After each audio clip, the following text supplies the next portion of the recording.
नीतीश जी नहीं होते तो लालू जी मुख्यमंत्री होते क्या?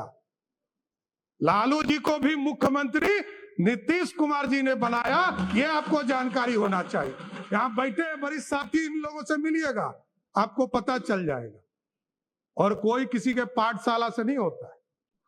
मैं तो कहा कि मेरी राजनीति में लालू यादव जी का अत्याचार नहीं होता तो मैं बिहार का मुख्यमंत्री नहीं बन पाता।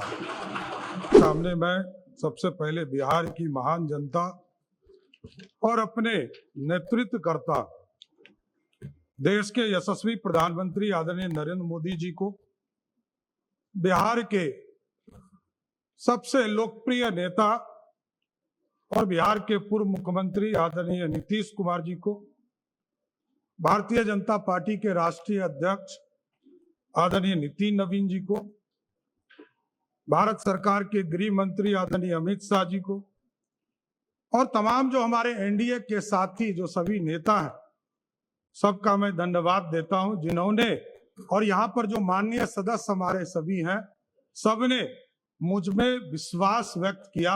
इसके लिए मैं सबको धन्यवाद देता हूं। महोदय, आप जानते हैं कि पिछले 20 वर्षों से अधिक समय से बिहार में एनडीए की सरकार चल रही है और एनडीए की सरकार ने लगातार किसानों की चिंता की, मजदूरों की चिंता की, गरीबों की चिंता की और सबसे अधिक बिहार में सुशासन स्थापित करने का काम नीतीश कुमार जी के नेतृत्व में होता रहा। साथी, जिस तरह सरकारी नौकरियों की बहार आई बिहार में महिलाओं के जीवन के उत्थान करने का काम किया गया। हमारी जो छोटी छोटी बहनें हैं, साइकिल योजना चलाकर उसको स्कूल तक पहुंचाने का काम किया गया। लगातार ऐतिहासिक शराबबंदी कदम भी आदरणीय तत्कालीन मुख्यमंत्री नीतीश कुमार जी ने लिया। साथी, मैं जरूर ये आश्वस्त करना चाहता हूं सदन को भी और पूरे बिहार को, देश के प्रधानमंत्री आदरणीय नरेंद्र मोदी जी चाहते हैं देश विकसित हो और बिहार के नेता, हम लोगों के नेता नीतीश कुमार जी चाहते हैं बिहार समृद्ध हो। इस पर काम हमको करना है। और जिस तरह नीतीश कुमार जी के नेतृत्व में CCC पर कोई समझौता नहीं किया गया, चाहे वो क्राइम हो, करप्शन हो और कम्युनिज्म हो, इन तीनों चीजों पर कभी समझौता नहीं किया गया। आगे भी किसी भी कीमत पर कोई समझौता ये सरकार नहीं करेगी। साहब, सही बात है। कुछ लोग को चिंता रहती है, कुछ लोगों को लगता है हमारा पाठशाला, यही बपौती से बाहर निकलिए, किसी की बपौती नहीं है ये सत्ता। ये जो मुख्यमंत्री का पद है ये 14 करोड़ बिहारियों का आशीर्वाद है, इसलिए आज मैं बैठा हूं। नीतीश कुमार जी का, नरेंद्र मोदी जी का, नितिन नवीन जी का, चिराग पासवान जी का, उपेंद्र कुशवाहा जी का, जीतन राम मांझी जी का, सबका आशीर्वाद है, तब तो यहां बैठा हूं। कौन गलतफहमी में, कौन कहता है किसको बनाया, कहां से गलतफहमी हो गई आपको? अरे मेरी तो राजनीति उत्पत्ति हुई है, मैं बात कर रहा हूं इस सदन के अंदर। नीतीश कुमार जी को मुख्यमंत्री बनाना था। 94 में समता पार्टी का निर्माण हुआ, मेरे पिताजी संस्थापक सदस्यों में से एक हुए। 1995 में सदस्य बनकर आए और लालू यादव जी ने मुझको जेल में डाला। मैं ही नहीं, मेरे 22 परिवार के सदस्यों को जबरदस्ती जेल में भेजा।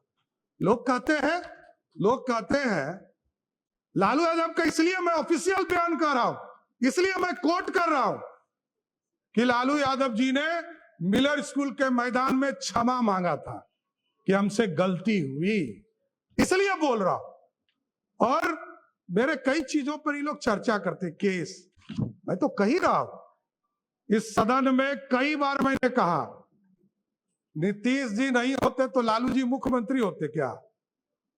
लालू जी को भी मुख्यमंत्री नीतीश कुमार जी ने बनाया, ये आपको जानकारी होना चाहिए। यहां बैठे वरिष्ठ साथी, इन लोगों से मिलिएगा, आपको पता चल जाएगा।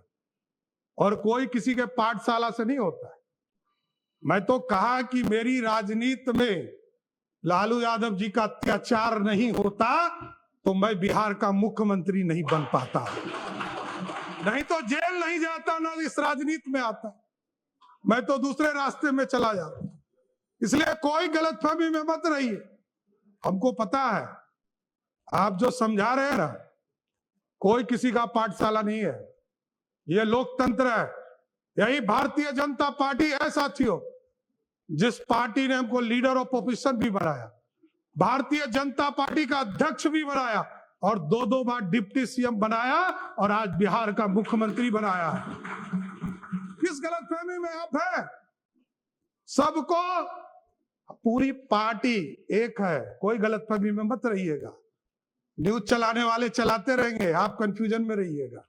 हम सब एक है और पूरा एनडीए कुनवा एक साथ मिलकर सिर्फ और सिर्फ बिहार के विकास का काम करने का काम करेगा सर। और हम लोग को पता है, कई लोग कहते हैं, बहुत चर्चा चल रही है, मैंने देखा सोशल मीडिया, नए नए मीडिया के रूप आए हैं, मैं खुद भी नहीं समझ पाता हूं।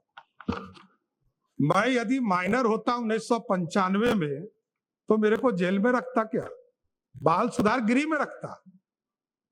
1995 में मैं जेल में रहा और ये सारे मामले कोई नया नहीं है। मैं लोअर कोर्ट लड़ा हूं, हाई कोर्ट लड़ा हूं, सुप्रीम कोर्ट लड़ा हूं, सब बार लड़कर जीतकर यहां बैठा हूं, कहीं कहीं दिक्कत नहीं। जो आदेश सुप्रीम कोर्ट का होता है, न्यायालय का होता है, वही करता हूं। और डिग्री में आप भाई पीछे छूट गए। मैं तो यूजीसी हो या यूनिवर्सिटी का मान्यता हो, जब तक उसका प्रमाणित नहीं किया गया तब तक मैं एफिडेविट में अपना, और इसके लिए भी अब चर्चा होगी कि एफिडेविट हाफिडेविट आप कह रहे हैं। अरे भैया, ये बिहार के लोग अब ये बोल रहे हैं कि 3 बार आपका शब्द बदल गया। अरे भाई, मैं 6ठी बार मंत्री के दर्जे में हूं, मुख्यमंत्री हूं। 1999 में पहली बार मंत्री बना, 27 साल हो गए। जितने समय के बाद तो लोग राजनीति छोड़ देते हैं।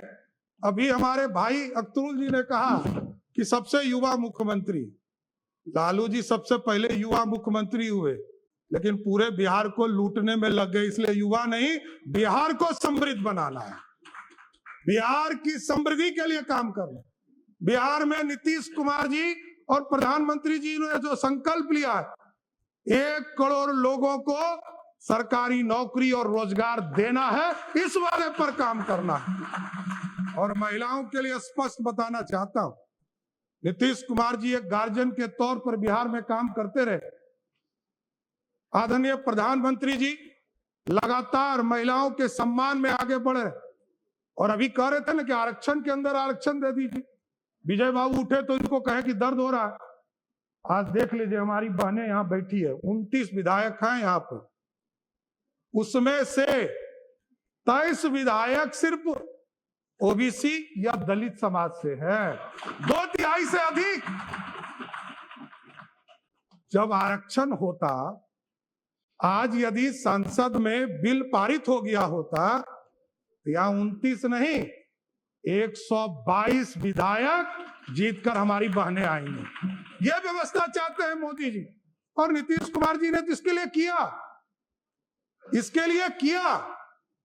2006 में जब कानून बना रहे थे पंचायती राज के अंतर्गत, तो 50% महिलाओं को आरक्षण दिया, और 50% महिलाओं को आरक्षण दिया तो आपको जानकर खुशी होगी कि आज के तारीख में नगर निकाय में और पंचायती राज में 59% महिलाएं चुनाव जीतकर आ रही है, मतलब 50 से 59 हो गया। इसलिए महिलाओं का सम्मान करना पड़ेगा। और मैं तो गारंटी देता हूं कि स्पष्ट तौर पर बिहार की पुलिस काम करेगी और महिलाओं के तरफ कोई भी गलत नजर उठाता है तो उसको पताल से भी निकालने का काम हमारी पुलिस करेगी साथी। और बिहार में सुशासन लगातार कई साथी हमारे काम करते रहे। यहाँ पर राजस्व में आपने देखा कई चीजों को 2011 में से लगातार लोक सेवाओं का अधिकार कानून लागू किया गया। बिहार भूमि पोर्टल शुरू किया गया, ई मोटेशन की सुविधा शुरू की गई। उसके बाद दिलीप जायसवाल जी आए, उन्होंने इसको आगे बढ़ाया, ई प्रबंधन को। विजय सिन्हा जी आए, उन्होंने ई मापी की व्यवस्था कराया। राजस्व न्यायालय में ई कोर्ट की व्यवस्था कराया। संजय सरावगी जी थे, इसको पूरा डिजिटल कराने का काम किया। लेकिन जरूर आश्वस्त करता हूं साथियों, आपने मौका दिया है 3 चीजों को, ब्लॉक, अंचल और थाना, इसको मेरा सीएमओ इसको पूर्ण रूप से देखेगा और बिहार की जनता को पूर्ण रूप से सारी सुविधा मिल सके, इसकी सुनिश्चित करने का काम किया जाए। इसलिए पूरे बिहार की चिंता लगातार आदरणीय नीतीश कुमार जी के नेतृत्व में होता रहा है। प्रति व्यक्ति को दुगना आय हो सके, इसकी चिंता करना है। तेजी से औद्योगिक विकास हो सके, इंडस्ट्री को आगे बढ़ा सके। और आपको जानकर खुशी होगी, लोग कहते हैं कि इन्वेस्टमेंट कहाँ है। मैं बताना चाहता हूं, 2024 के 28 जनवरी को हम लोगों ने ओथ लिया आदरणीय मुख्यमंत्री नीतीश कुमार जी के साथ। मैं फाइनेंस डिपार्टमेंट में काम कर रहा था। हमें यह ज्ञात होते रहा कि कई चीजें बिहार की जनता को हम बता नहीं पाए। और आपको जानकर खुशी होगी कि पिछले 2 साल में बिहार में 1,36,000 करोड़ का प्राइवेट इन्वेस्टमेंट सिर्फ बिहार में कराने का काम किया गया। और इसको टारगेट लिया है हम लोगों ने कहा है कि अगले 1 साल में, जब 1 साल पूरा हो, तो बिहार की जनता को प्राइवेट इन्वेस्टमेंट के सेक्टर में लगभग 5 लाख करोड़ रुपए का इन्वेस्टमेंट सिर्फ बिहार में हो, इसकी चिंता करनी। और ठीक है, तेजस्वी जी ने अच्छा कहा कि हम समर्थन करेंगे, अच्छे विषयों पर आएंगे, तो जरूर देखता हूं समर्थन मिले, बिहार की चिंता हो, या जरूर हम लोग समर्थन चाहेंगे।